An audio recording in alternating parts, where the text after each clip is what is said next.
Right, well, that was a bit of a shock. And he stopped me, pulled me back, and they took me aside. No, we don't have a gun. He said, no. He said, it's not your vehicle. The police then came in with a dog. Steve's outside with the guys now.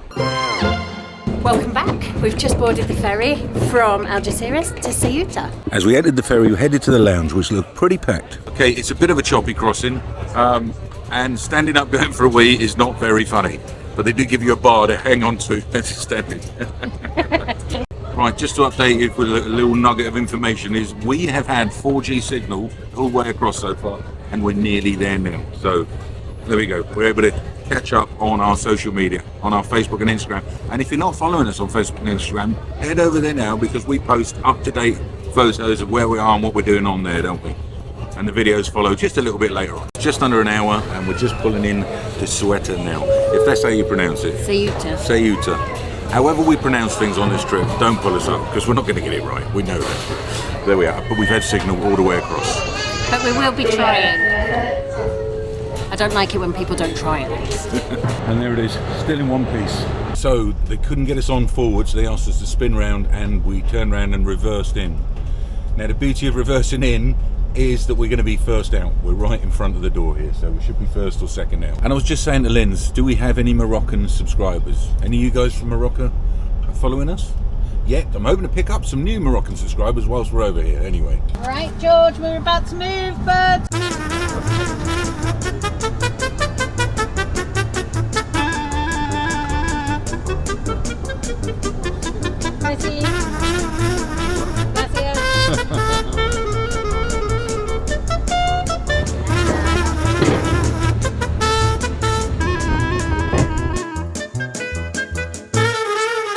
We've arrived on the continent of Africa, but this little part that we're in, Ceuta, is actually a Spanish enclave. The conclaves is where you pick up a new pope. Did you know that? I didn't know that. No, I didn't think so. Fun fact. It's very Spanish looking at the moment. There's lots of Spanish flags. However, the fuel is already cheaper. Even though it's in euros, it was 127. I think it was 127, yeah. As we drove past the fuel station. And it was kind of 159 on the mainland, I think, wasn't it? I saw it as high as 170 odd. Right, there you go. Yeah. There you go.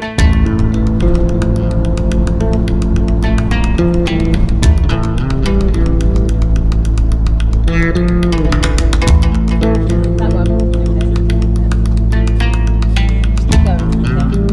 Thank you, sir. Thank you.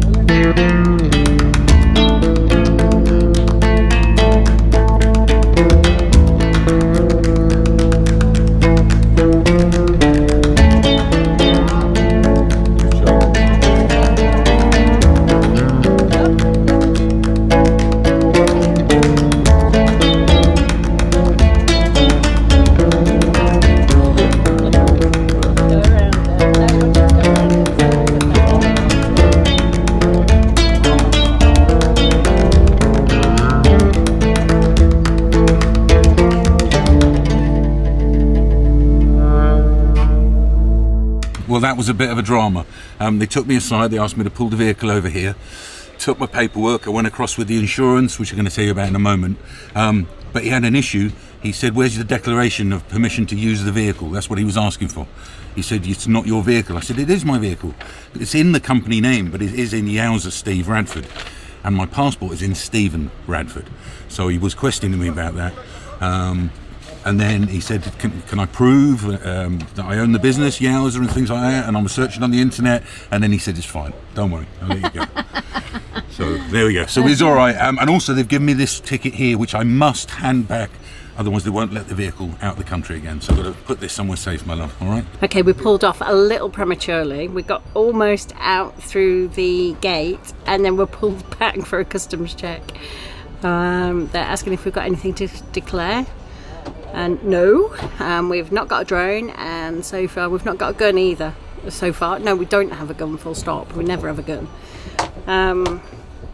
Steve's outside with the guys now. Right, well, that was a bit of a shock, I've got to say.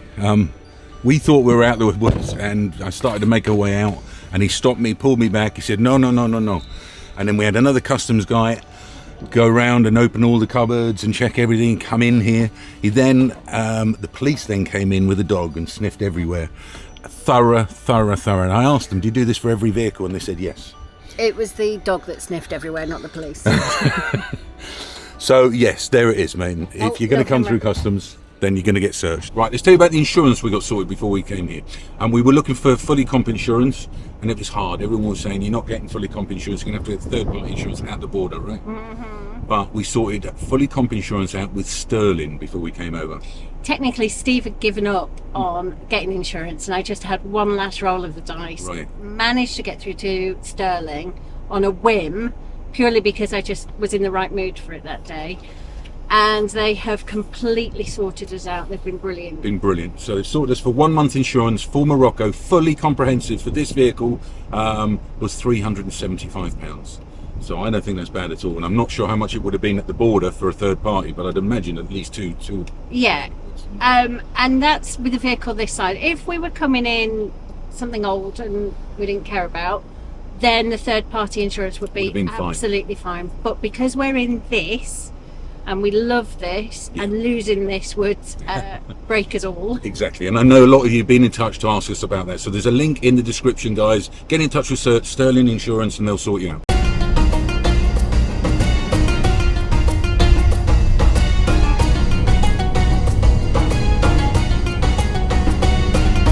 Okay, the first thing I noticed is how hilly it is climbing out Ceuta. Big steep hills to climb out of the region there and up over the mountains, and it is beautiful, and it really feels like we're in a foreign country like Morocco. It really feels completely different to anywhere in Europe, and that's what I was excited for.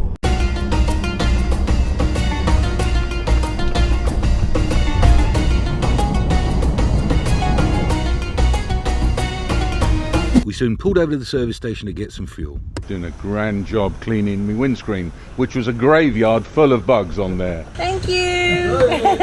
Right, so the guy's gone and cleaned the windscreen for me. Reluctant to take a Euro tip, but I've given him a Euro tip for that. Done a great job. Take any tip. Absolutely, we're lovely guys here at Total, isn't it? Yeah. So, but what did we spend today? He's topped it up. It was nearly empty, and we spent £72.25, 900 mad.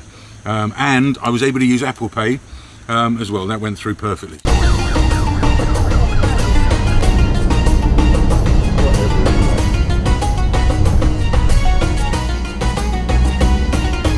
Right, we just took the motorway, a toll road, from Tangier to Kenitra, and we were charged about £15. A lovely road, really nice road. One of the nicest roads I've driven on, to be fair. Lovely and smooth motorway, can do top speed up there. We've made up some good time, but yeah, about €15. And we've just come off there at Kenitra, and there's another police road check point. And he pulled over a lorry, and then he was waving everyone else through. But there seem to be lots of these little checkpoints along the way in each area where the police are just checking you. So we're in Campin Medea, which is in Kenitra. We've just checked in. It was 310 dirhams, which is about 25 quid for the night, for the five of us and for the motorhome. And they've got a lovely pool complex where the boys have just gone down to have a little play. Picture set up. We're going to stay 1, maybe 2 nights. I know Lindsay wants to go and have a wander into town and get a bite to eat. I think we all want to a little bit later when it cools down a little bit. So I think we'll jump in the pool for a cool off, and we'll catch you guys in a bit.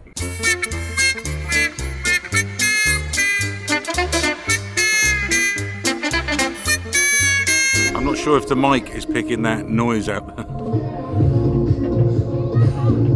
That sound system in there is probably louder than the one in my van. If you can hear me over this noise, if this is picking it up, I hope he's not going to play that all night. We're going to take a walk into town and hopefully he's turned that off by the time we get back.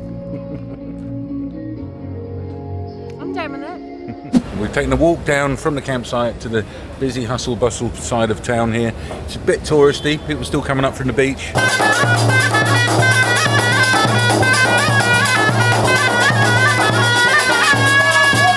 I definitely didn't just use one of my trolley coins to help them move on a little bit quicker. They're loud.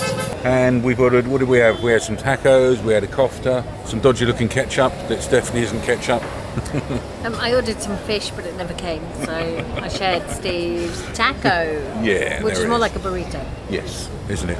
But there we go. That's eaten out for the first time anyway, and I don't think that's going to be expensive either. Unfortunately, the restaurant owner has changed up some of my euros for me because I'm still struggling to find some dirhams. So. It's really hard to find ATMs. The Yeah. nearest is a couple of miles away. Right. So now they want to go wander, maybe try and find a market. So the cost of that meal was £12.38. Mohammed, thanks, buddy. Bye. Oh, we just stumbled on the little market. It's not the Casbah, because the Casbah is a couple of miles away. But it looks quite fun. There's lots of bread stalls and things like that. And a man selling sardines. The size of these donuts, 2 dirham for these donuts. It's huge. 3 hot fresh donuts for 50p. And back to the campsite, which I must say has got 24-hour security on. They clearly got some animation team going on in there, haven't they? Yeah, I think there's a group camping together quite near us. I think that might be where the music was coming from, like a big tent for them. And the pool looks like it's closed, look. But there it is, there's the pool. Right guys, the toilet is broken again, but I found out how to fix it because I watched a video that Rob Beanie on the channel The Big Toe put on. And he showed how to take this piece off the top of the Thetford cassette and to fix the mechanism. Which I've got working again now. So listen, I'm not going to show you how I've done it. I'm going to put a link in the description below. Go over and check Rob's video out. He makes brilliant videos. He really does. The amount of time and effort he puts into editing his videos. So check out The Big Toe and see how you can fix your toilet cassette. And do it now so you're prepared when you do. Because I didn't need to fix mine. I watched the video and I knew how to do it. So I have just found a really cool football pitch that Harry's playing at now. It's just up here. We'll show you what it is. Right, so just up this ladder, look what we found. What? Have I got to climb up the ladder, George? Yeah? I'll hold the camera for you, don't worry. Okay. Goodness me, George. I'm too old for this. Oh, don't look a day over 40. And here is Harry playing football. Awesome. You can't see him with his super wide lens, but he's having a lot of fun with some kids playing football just down here. Anyway, right. Have I got to climb back down that ladder? Absolutely. The things I do to film a bit of content for you guys, I don't know. But this campsite, I'm just having a look at it here. Look, it's a little bit run down. Plenty of pictures that just aren't in use. Probably got hundreds of pictures, and I would say a fraction of them are in use. There are also some pictures with some tents on. There's a big party over here singing.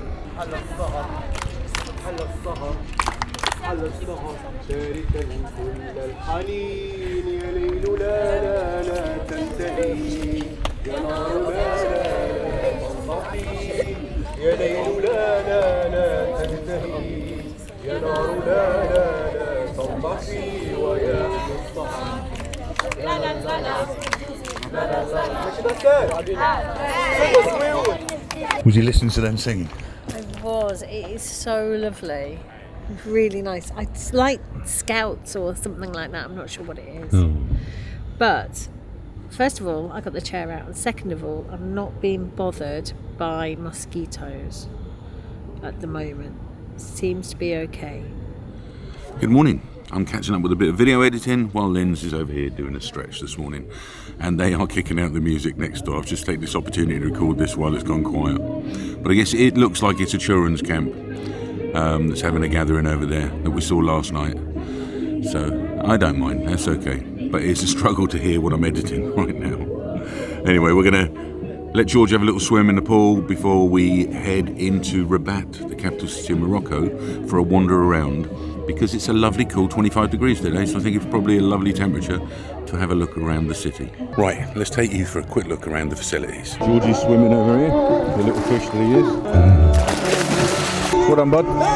So right here's the entrance to the campsite, and it has 24-hour security on it. There was also security walking around all night, I noticed, and probably every half an hour, they were just walking around. You definitely feel safe here, that's for sure. Over here's the reception where we checked in, and as you come in, it looks nice. It's got some nice trees and what have you. And like I said, there's plenty of pictures. It's a little bit tired, but it's probably just, you know, for Moroccan standards, it's probably just normal. But it's ample. It's got all the facilities you need. Looks like maybe the staff live in some of these apartments over here. And right here is the largest service area I've ever seen. Look at the size of that thing. We'll certainly be needing the services before we leave today. Through here are the toilets. We've got showers down here, and the showers are ample. And urinals and toilets in here. Non-Turkish toilets, normal toilets. And a couple of wash hand basins. So there you go, basic but ample. And it looks like this, we're going to enter the WC. And over here we've got a couple of sinks. Okay, before we hit the road, I do want to report the Starlink has been working all the way down Spain and all the way until we crossed over to Morocco, even when driving, and we've just got the regional plan, not the mobile plan. However, in Morocco, it's us that we're not in the regional location we were paying for. And I can change that, and I can pay £200 a month, and that'll allow me worldwide access, which I may do. But for now, I've ticked the option to pay £1.98 for 1 gigabyte of data, and it's working. We're in Morocco. It's a country that's on the Starlink website. It says it's not covered, Morocco, but we've got it working. So I'll keep updating you on this. It is quite expensive at £1.98. So if it does continue to work, I'll probably switch to the global plan for £200 a month. Right, we've packed up the pitch, just the carpet left to put away, and then we're going to hit the road, which is probably not a bad thing with the noise going on over there. We're heading to Rabat.